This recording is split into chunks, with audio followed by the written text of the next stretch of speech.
The oryx are so comfortable with the setup that they munch lazily along while casting an occasional eye at those interesting humans and their bouncy offspring. Welcome to your eco-escape, where you rub shoulders with nature's elite whilst leaving the lightest of carbon footprints in the desert sands. Leave the television and computer at home and the mobile switched off. This is the land of ancient delights. Falconry and camel riding are the main events of the day. Feel a sense of serenity, safe in the knowledge that your presence in this land will leave it more replenished and resource-rich than when you arrived. You won't miss the mod-cons of home as you indulge your inner Matisse. See with your very own eyes the benefit of your presence to this landscape.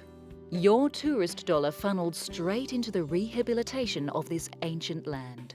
Flourishing vegetation and plentiful wildlife, the legacy of your soul-nourishing eco-escape. The secret's out. The key to keeping a healthy, dementia-free brain well into your dotage is to give it a good education. Experts are now saying that the risk of Alzheimer's and vascular dementia can be reduced by 46% by hitting the books. Keeping the brain active builds up a reserve of cells that interact intricately with each other. The benefits of this brain cell bank stretch on way after you've completed your course. But there is a trick. You have to keep your study stress-free. Stress while studying can actually reduce your memory capacity and mislay information. So don't take on too much. Scientists agree the best form of education for building the brain must be reasonably complex, varied, frequent, and, well, interesting. But it's not only the academic side of education that has the brain firing on all cylinders. Social participation and communication in a class environment maintain healthy brain function too. Brains do not lose volumes of cells as the person gets older. The amount of cells a person has at age 25 is close to the amount they'll have at 65. The connection between cells deteriorates with lack of use. So it's important to keep up the education of your brain right through your life. You want to keep your account full at the brain bank. New neuro pathways can be created at any age. So don't let the fact that you're over 50 stop you from learning what you've only dreamed of. Always wanted to be an artist? Educating your brain in matters artistic might be the thing that keeps you living longer. Experts in geriatrics say that those residents who regularly partake in arts and crafts keep their faculties longer than those who sit and veg out in the nursing home. The options for education are limitless. There might be a university or a college in your area that specialises in adult education. Ever fancied learning a new language? Trying out the latest dance craze? Take your pick of brain-stimulating activities. And if you can't make it to a college, experts all agree that a great way to keep your brain alive is to read, read, read. Educate or vegetate. Take the interesting option. A bona fide eco-escape leaves the wildlife, environment and culture of your holiday destination in a richer state than when you arrived.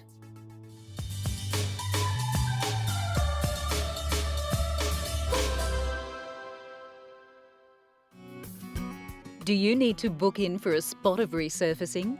Sounds like something you'd have done to a car, doesn't it?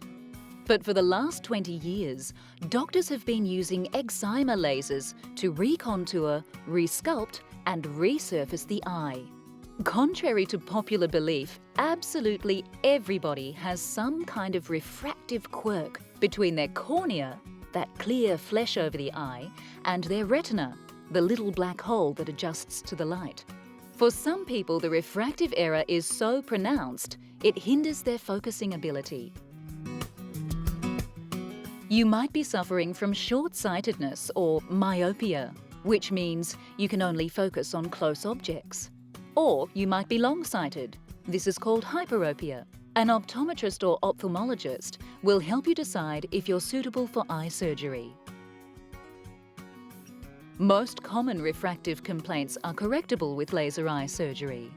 After receiving antibiotic drops and a few local anaesthetic drops pre-op, you'll be in the competent hands of the surgeon and his advanced machinery. The surgeon will remove the topmost layer of skin from the front of your cornea, and then the resurfacing of the deep cornea begins.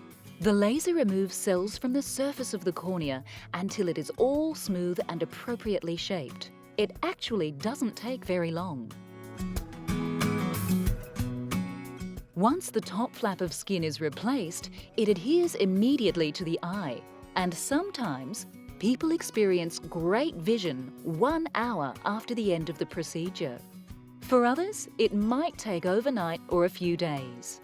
In most cases, the entire event is pain-free. Some people might find their eyes feel dry and gritty post-op. Be careful not to rub your eyes for 2 weeks after surgery. You don't want to dislodge the flap, and contact sport should be avoided for 3 months. But after that, it's clearly life as usual. Cholesterol is the word on everyone's lips, and eggs seem to be at the heart of the matter. Are these little morsels to be feared or revered? Let's put it to the taste test. Eggs are packed with vitamins and minerals. Vitamins A, B1, B12, E, zinc, iron and a whole host of specialised antioxidants work together to guard against macular degeneration and other diseases. Eggs are also one of those rare foods in which vitamin D is found, helping your muscles and bones make the most of calcium intake. All these nutrients plus 10% of your daily protein needs, all for a crazy 70 calories. What a handy snack. So, what's all the fuss about? Well, eggs are essentially food for baby birds, and most babies thrive on foods rich in saturated fats. Eggs are high in cholesterol, delivering close to the daily recommended limit per yolk. However, countries like Japan and France eat lots of eggs, and neither of them have high levels of cardiovascular disease or coronary heart disease. Harvard has just completed a 20-year study on 57,000 men and women and have found that only people who eat eggs every day are at increased risk of heart disease. People who suffer diabetes type 2 especially are at a huge risk of heart disease if they eat 1 egg or more per day. The rest of us can happily eat 2 to 3 eggs per week with no added risk. Of course, you can help yourself further by preparing your eggs in a healthy manner. A low-fat scram might be better than a good old-fashioned fry-up. Any egg is a good egg, but all things in moderation.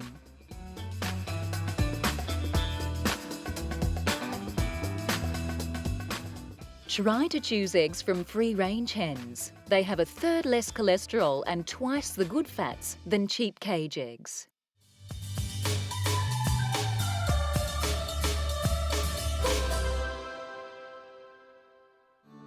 Humans and horses have been enjoying each other's company, arguably for the last 6,000 years.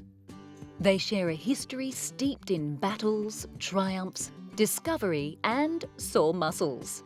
To the untrained eye, horse and equestrian appear graceful and fluid as they move effortlessly across the arena. But underneath all that stage calm, there is some awesome muscle action taking place. It's a superb way to keep fit. Every muscle group in your body gets a workout when riding a horse. But in particular, the deep abdominal and dorsal regions get a look in, enhancing core strength and toning up that six-pack. The adductor muscles in the thighs, the ones you cling on to the horse with, are always engaged and become well-defined. Equestrianism provides a moderate cardio workout.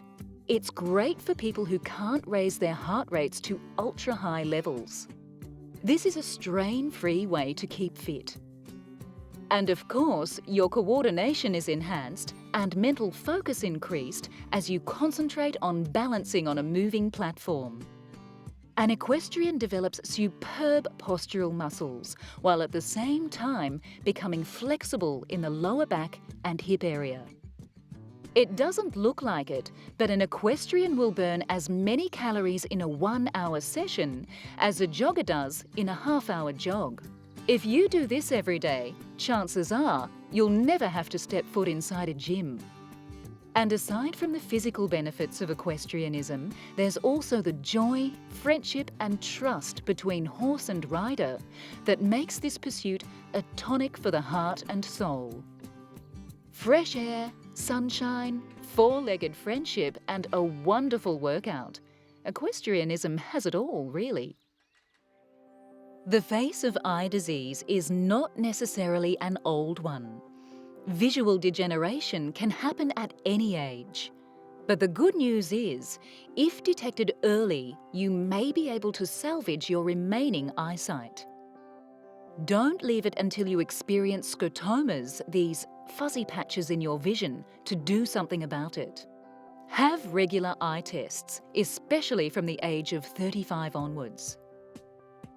If you have dark patches or pieces of vision missing from your central field of vision, you could be suffering from macular degeneration or glaucoma, along with hundreds of thousands of other people. As soon as you detect a change in your vision, take action. Don't just dismiss it as a sign of old age. You can't check the condition of your retinas at home in the mirror. A professional optometrist needs to dilate your pupils and illuminate them to get a good look right down deep at the back of the eye. It makes me feel very despondent to see them being led in by a friend or relative and to discover that they had a condition which would have been preventable by drops or laser treatment, and that now we can't bring back that eyesight and we have to register them as blind or partially sighted. Glaucoma is another disease that affects a fair percentage of the population. Diabetics, people who suffer migraines, short-sighted people, and people with a history of steroid use should be especially aware of this optic nerve-destroying condition. There is no cure for either macular degeneration or glaucoma, but you can slow its progress with medicated drops, laser and surgery. It's best to keep your eye on the ball when it comes to the health of your eyes. Tests are pain-free and pay-free in most countries.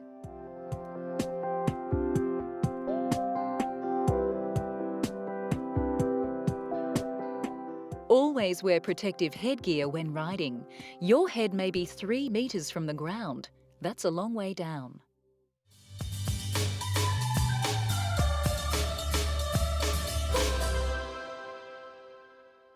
If speed, height, inherent danger and high physical exertion are on your list of what makes a good sport, you're probably one of the growing number of youngsters who like to take things to the extreme. Forget Fuel TV, you want the real thing. But what makes some people predisposed to thrill-seeking and others quite happy to trot along on the treadmill? Genetics or sheer madness? Those who've got this A1 allele had significantly fewer dopamine receptors in pleasure areas of their brain. That means that these people, don't get the normal pleasure and fun in life under normal circumstances. Other studies show that people who are attracted to pitting themselves against the elements in a sport with uncontrollable variables and who actually enjoy the feeling of narrowly cheating death regularly are able to cope better under pressure in everyday life than we mere mortals.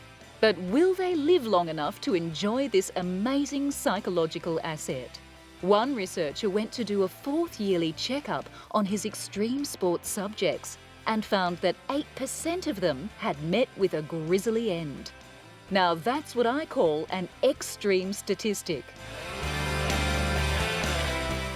So take precautions next time you base jump yourself head first off the nearest cliff, if that's possible.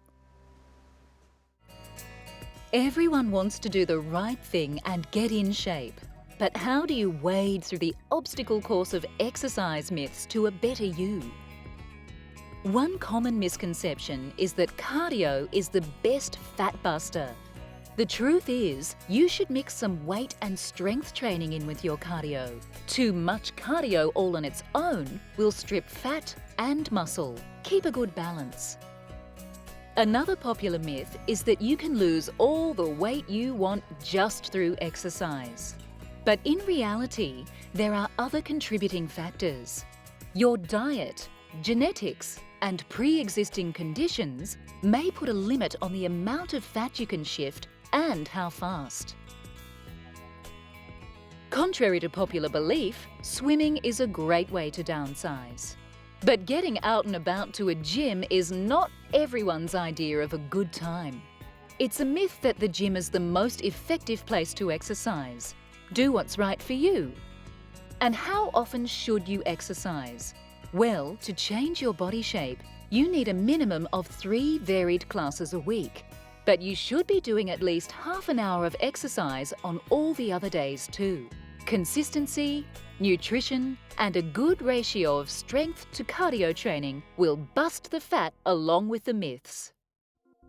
Breathing the delicious aroma of essential oil not only sets the mood for relaxation, but may also have amazing benefits for your physical health.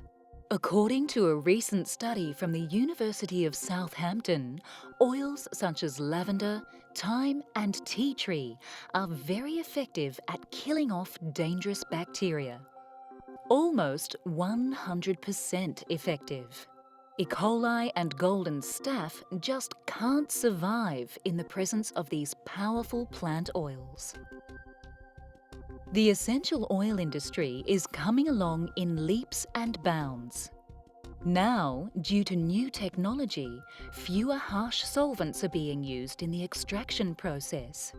So you can breathe in all of those wonderful scents without a care in the world.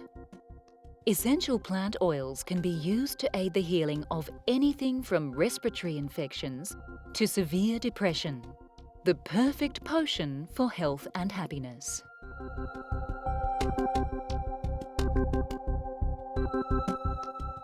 Silly exercise gadgets don't come with a professional instructor who can correct your posture and technique. You get what you pay for.